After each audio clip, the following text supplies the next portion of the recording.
Aujourd'hui, on voit du coup pas la solution, pas non plus un script, mais une manière de faire pour que durant vos appels de closing, les objections ne soient pas une étape obligatoire à passer.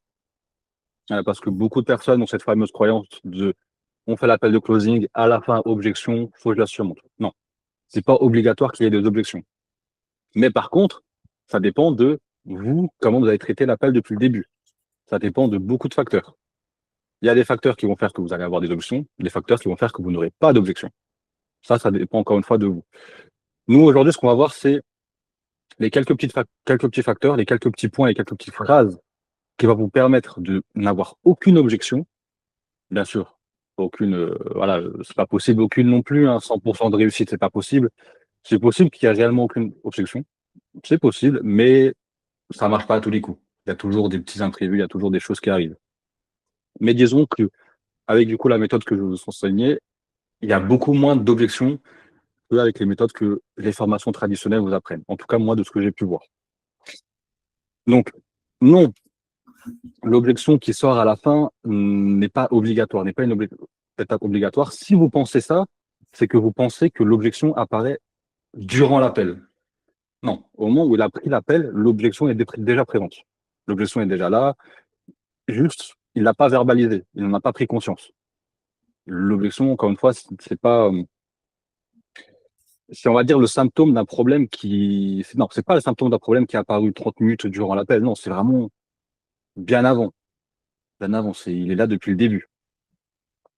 Donc, en soi, quand il dit le fameux je vais en parler à ma femme, faut que je réfléchisse, faut que je fasse ci, c'est pas une objection, c'est juste de la peur. Juste de la peur, juste faire un petit truc, hop, et hop, voilà.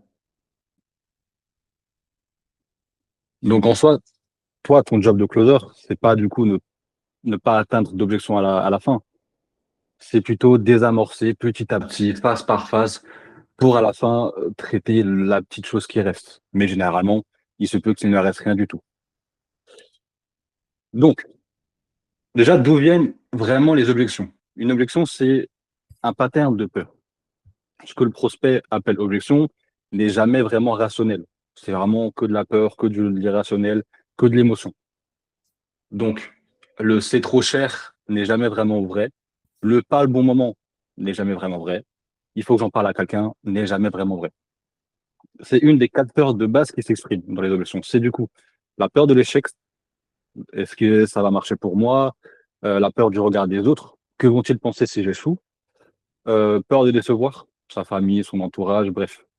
Et si je fais ça pour rien, en gros, un peu le peur du regard des autres aussi, de manière un peu différente, et peur de l'engagement.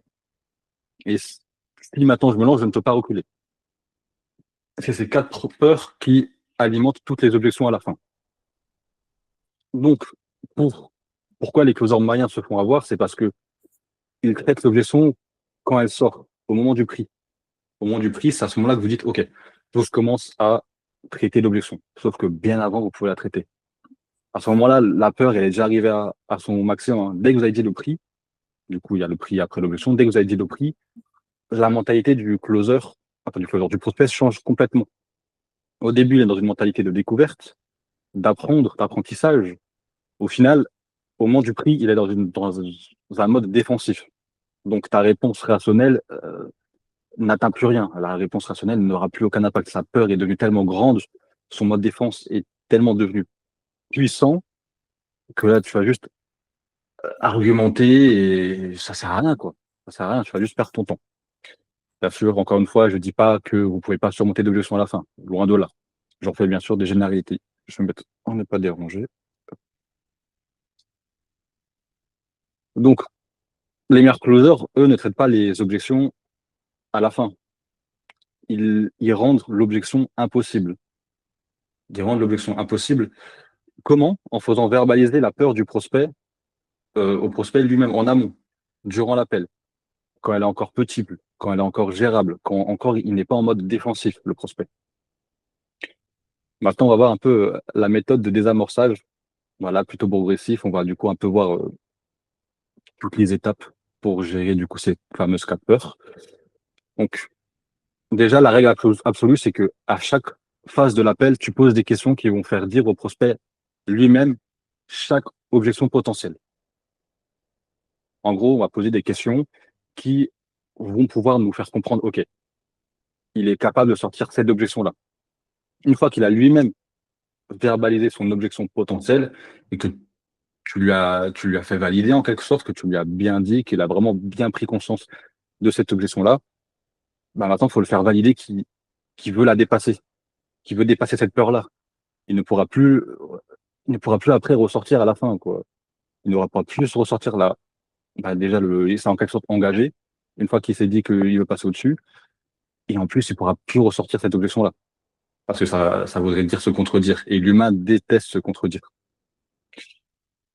Donc, bref, dès le début de l'appel, quand on voit le cadre, l'agenda, vous appelez ça comme vous voulez, euh, une des choses qu'on doit dire, en plus de on va voir ensemble si ce qu'on te propose est adapté pour toi, je vais te poser des questions, bref, tout ce blabla-là, il faut rajouter une phrase qui, euh, qui est plutôt pas mal, qui va beaucoup aider également les profils rouges. Les profils rouges, parce que beaucoup de profils rouges, voire même un peu bleus, ça dépend, vont pouvoir vous dire, OK, pourquoi tu me poses toutes ces questions-là?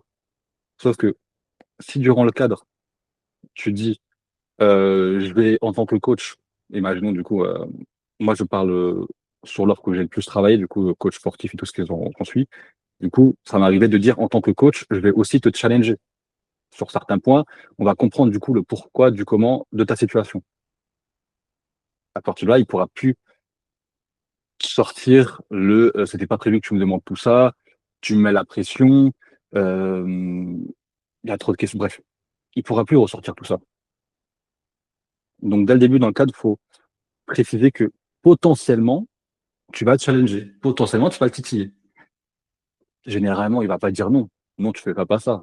Jamais il va dire non. Lui, au contraire, en, est, en étant présent, c'est un peu ce qu'il cherche. C'est un peu ce qu'il cherche. Sinon, il aurait continué à faire. Aujourd'hui, il aurait juste demandé à ChatGPT, en quelque sorte. Donc, il cherche un peu à se faire challenger. Aucun prospect le dira, hein. Aucun prospect le dira, mais il cherche à se faire challenger. Donc, une fois qu'il te dit oui, c'est clair, il ne pourra plus du tout se plaindre du format, des questions que tu poses, des choses un peu deep, un peu profondes que tu poses. Maintenant, il faut creuser le gros défi et pas les défis. Parce que chaque prospect n'est pas là pour régler toutes ses douleurs, il est là pour régler sa douleur, une douleur précise, une seule douleur.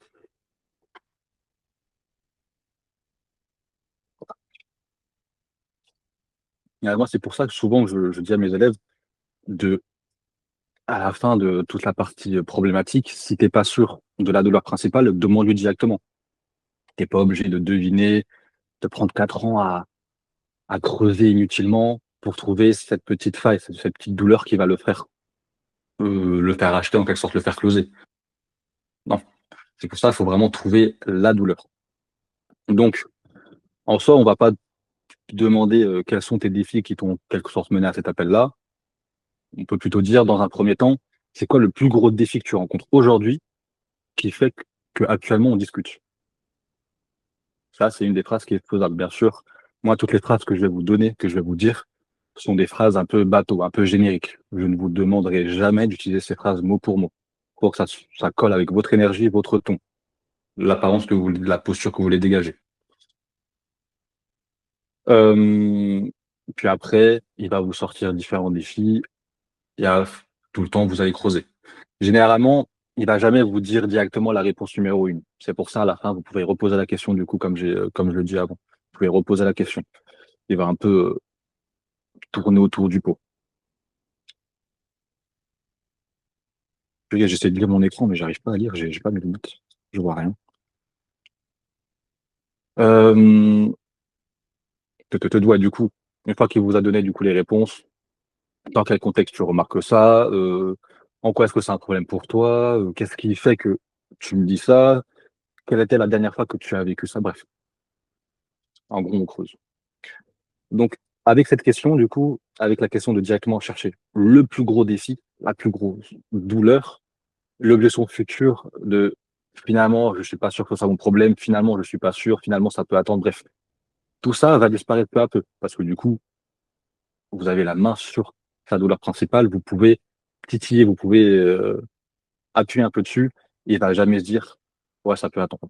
Jamais il va se dire, finalement, je suis pas sûr que ce soit un problème, etc. Ou alors, le fameux prospect qui te répond, ouais, je vais pas mourir. Ça, c'est le prospect pas numéro un, c'est très rare qu'il apparaisse, mais souvent, j'ai l'impression que c'est plutôt les plus jeunes, c'est plutôt les plus jeunes, ils sont capables de te répondre, ouais, c'est pas grave, je vais pas mourir. Ouais.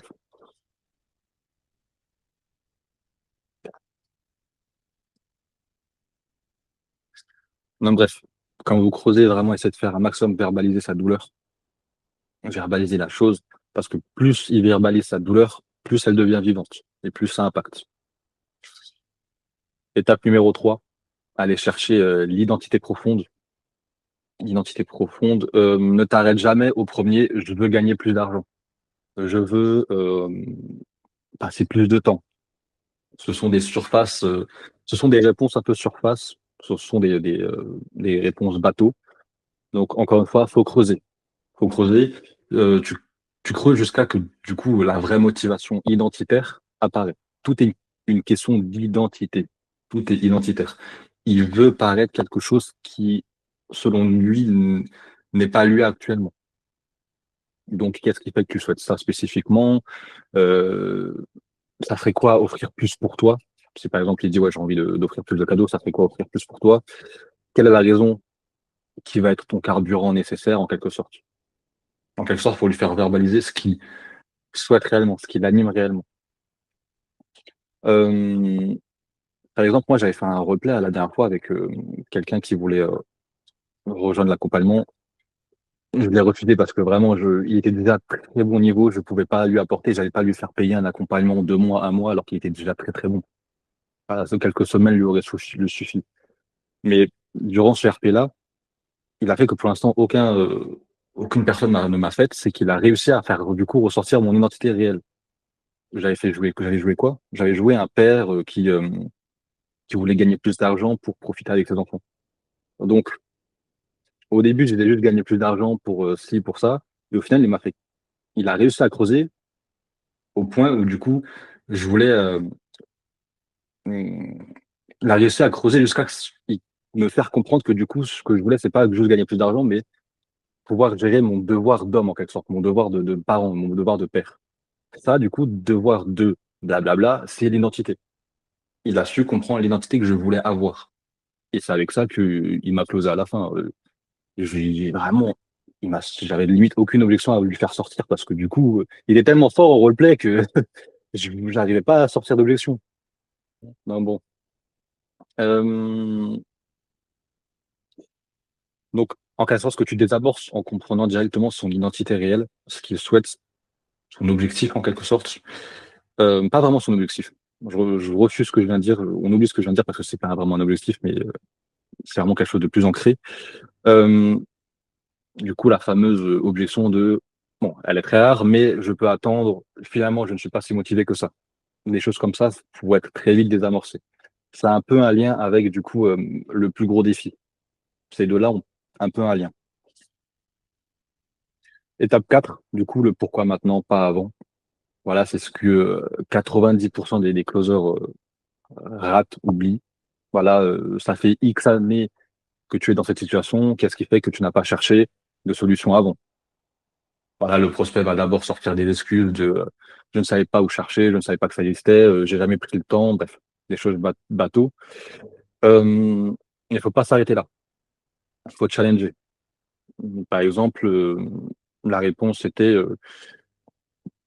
parce que je viens de vous voir tomber sur mes réseaux sociaux. Ok, bah tu me dis que tu n'as pas su où chercher, alors qu'aujourd'hui, tu as trouvé sur les réseaux sociaux. Qu'est-ce qu'il fait alors réellement? Qu'est-ce qu'il y a vraiment derrière en quelque sorte? Pour quelle raison?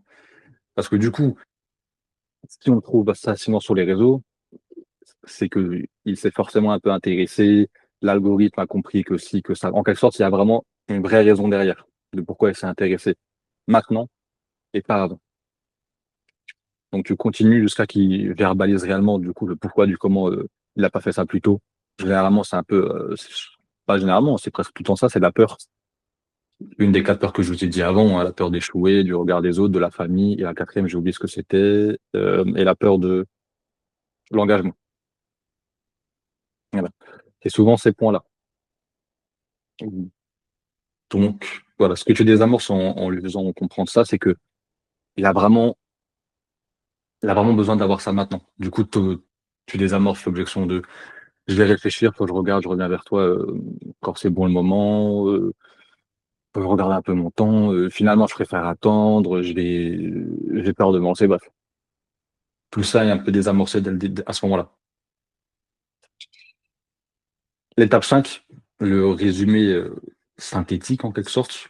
Voilà, après avoir creusé tout ce qui est douleur, motivation, peur, tu reformules tout en phrases assez denses. Voilà, on ne prend pas 5 lignes, on ne prend pas 5 phrases, non.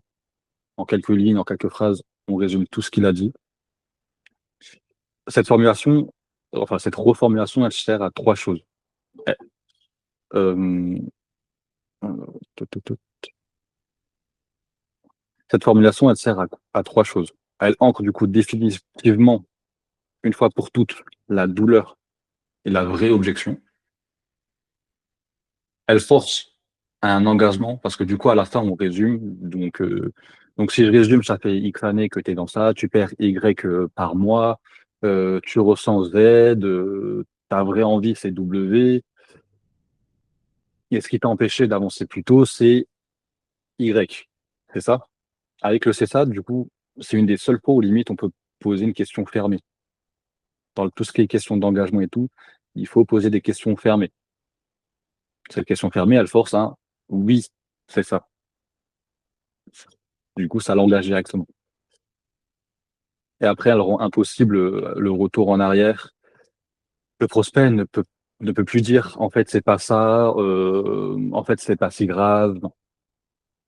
Et en plus de ça, en petit bonus, ça lui fait comprendre que tu as bien écouté, tu as bien suivi, tu as bien compris sa douleur, tu as bien ciblé. Donc, finalement, du coup, avec ça, on désamorce la fameuse douleur, la fameuse objection, je veux dire, de finalement, je suis pas si mal, finalement, je vais pas mourir, je vais y réfléchir également. Bref, toutes les objections un peu écran de fumée, un peu tout ce blabla-là, elles sont désamorcées. Euh, il y a quoi, j'avais oublié de noter dans mon script, mais il y a aussi toute la partie femme, une femme, épouse, mari, tout ça. En B2C, en B2B, c'est un peu plus compliqué. Mais par exemple, en B2C, si du coup, au bout d'un moment, il faut que vous posez la question en quelque sorte, si sa femme est au courant, si sa femme est d'accord, si ça. Et il faut lui demander concrètement si du coup la femme est là en tant que soutien ou en tant que, j'ai pas le mot. J'ai pas le mot, mais en quelque sorte, faut qu'il demande l'autorisation pour passer à l'action. Ou alors, il peut. Oui. Dis-moi, Romain. Décisionnaire. Voilà, décisionnaire, c'est ça. Donc voilà, si elle est là en tant que décisionnaire ou elle est là en tant que soutien. Ça, après, ça va vous servir pour la partie objection à la fin, s'il y a du coup objection. S'il répond soutien, généralement, c'est ce qui va répondre le trois quarts du temps, soutien. À la fin, s'il te dit, il faut que j'en parle à ma femme, tu pointes la cohérence. Tu pointes la cohérence. Et également, du coup, là, on va voir tout ce qui est cadrage du prix. Cadrage du prix, faut aborder l'aspect financier avant d'annoncer le prix. Voilà.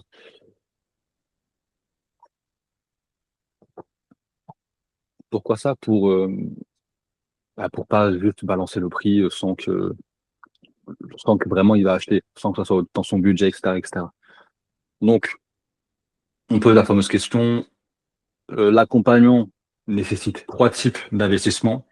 Investissement de temps, d'argent, d'énergie. Après, au fonction de l'appel, tu peux dire, OK, l'énergie, tu m'as dit oui. Maintenant, du point de vue financier, est-ce que tout est aligné de ton côté pour pouvoir avancer ou pas forcément? S'il te répond oui, parfait, tu as sa validation avant même d'annoncer le prix, tu peux y aller. Il veut plus reculer avec la fameuse phrase de c'est trop cher. Après, si votre accompagnement est à 10, 15 000, voilà, faut bien que le funnel d'acquisition attire du coup les personnes qui ont en moins un peu dans ces environs-là. Si du coup scénario B il hésite, ça dépend de combien ça coûte. Dis-moi le prix, après on verra. Là, on répond un peu sous forme de jeu. Imaginons ça coûte 10 000 euros. Tu ferais quoi? Il dit c'est trop cher. Tu creuses. Trop cher vis-à-vis de quoi? Vis-à-vis du bénéfice ou vis-à-vis de tes moyens. Avec ça, tu fais ressortir du coup la vraie objection prix maintenant. Tu peux gérer l'objection prix dès maintenant. Alors qu'en général, elle arrive à la fin. Vous voyez, là, elle est encore petite, l'objection prix, parce que du coup, tu dis, imagine, c'est 10 000 euros. Tu vois, après, bien sûr, il peut se dire, ah, c'est 10 000 euros. Après, c'est à vous de désamorcer en faisant une petite blague. Je te rassure, c'est pas 10 000 euros, t'en fais pas, des choses comme ça. Ou alors, plus différent, euh, moi, c'est ce que je fais, du coup, chez Closer Lab pour closer, du coup, les personnes de mon accompagnement, c'est que je reprends le prix qu'a coûté leur formation qui, n'ont pas forcément servi à grand-chose. La formation a souvent coûté dans les 3 000 euros. Moi, je sais très bien que je suis très, très loin des 3 000 euros. Moi, je propose du low ticket en réalité. Je suis très loin des 3 000 euros. Du coup, je lui fais alors, du coup, imaginons, ça coûte à nouveau 3 000 euros. Qu'est-ce que tu ferais? Après, blablabli, blablabla. Euh, Comme ça, du coup, vous pouvez gérer l'objection prix dès maintenant. Et c'est comme ça, du coup, que vous allez gérer les objections principales, bref, les objections, quoi. Euh, donc, donc, il y a quelqu'un qui arrive que maintenant. Donc, les quatre objections à faire ressortir obligatoirement durant la phase, c'est du coup la partie prix, la partie famille, le manque de temps et l'urgence. Tout ça, ça a traité du coup durant l'appel et pas à la fin, pas quand on arrive au moment du prix où c'est déjà la merde, on peut plus rien faire, la personne est en défensive, elle va te dire purée, tu me mets la pression, purée, j'en ai marre, bref. Donc, voilà, une objection, ça se gère durant l'appel et pas à la fin de l'appel. L'objection existe. Même avant l'appel, même en setting, bon, c'est impossible de gérer une objection en setting, mais imaginons, il y a un monde, vous pourrez gérer l'objection en setting pour vous dire que l'objection est présente avant la fin. Donc voilà, est-ce que vous avez des questions ou sinon, commençons à papoter, questions-réponses. Là, il n'y a pas de thème, on fait ce qu'on veut parce que du coup, j'avais prévu que ça soit un peu court. Donc profitons du temps qui nous reste.